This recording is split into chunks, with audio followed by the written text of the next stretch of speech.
Yes ready 100 watts per minute start. देश के किसी हिस्से में कौन सी चीज समय पर नहीं मिलती है तथा आम लोगों को उनकी जरूरत की चीजें किस कीमत पर मिल रही हैं, इन सभी विषयों को सदन के सामने रखा जाना अति आवश्यक है। इस व्यवस्था में यदि कहीं कोई कमी रह जाती है या किसी राज्य को कोई वस्तु उसकी आवश्यकता के अनुसार नहीं मिल पाती है तो सरकार का यह कर्तव्य हो जाता है कि वह उन वस्तुओं की कमी को दूर करने के लिए आवश्यक कदम उठाए ताकि आम जनता को किसी प्रकार की कठिनाई का सामना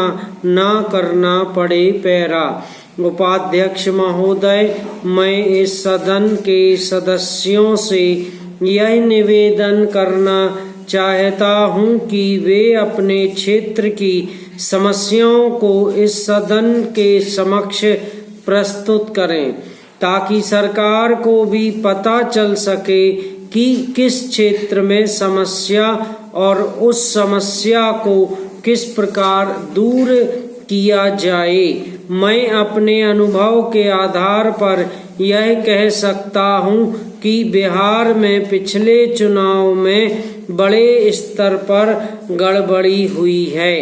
मैं यह तो नहीं कहता कि गड़बड़ी किस पक्ष की ओर से हुई है, लेकिन इतना अनुरोध करना चाहता हूं कि इस विषय पर भी सदन में चर्चा होनी चाहिए ताकि जो दोषी हैं उनके विरुद्ध कठोर कार्रवाई की जा सके।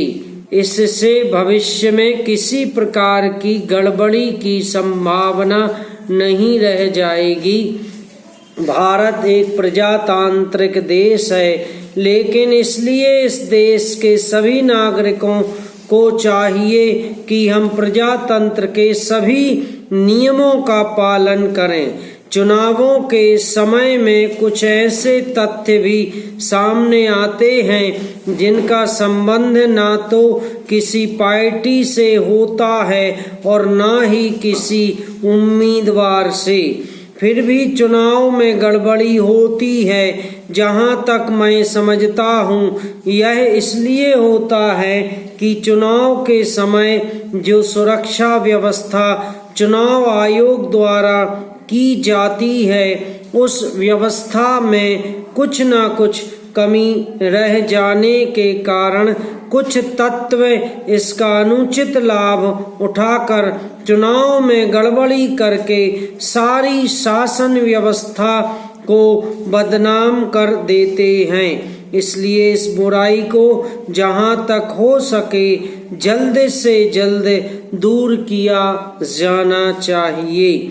इस सदन के सभी माननीय सदस्य इस बात को अच्छी तरह से समझ सकते हैं कि चुनावों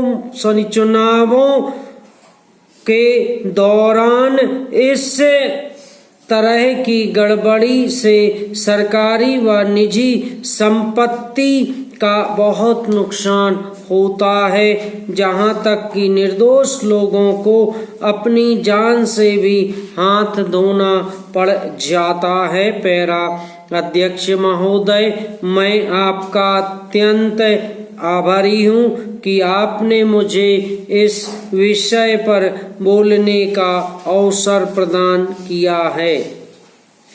माननीय वित्त मंत्री जी ने ऐसे कठिन अवसर पर यह संतुलित बजट इस सदन में पेश किया है, उसके लिए मैं उन्हें बार बार बधाई देता हूँ। लेकिन साथ ही साथ मैं यह भी समझता हूँ कि यदि हमें अपने देश का भविष्य अच्छा बनाना है तो देश की गरीब जनता को भी अपने ऊपर करों का कुछ भार तो उठाना ही चाहिए।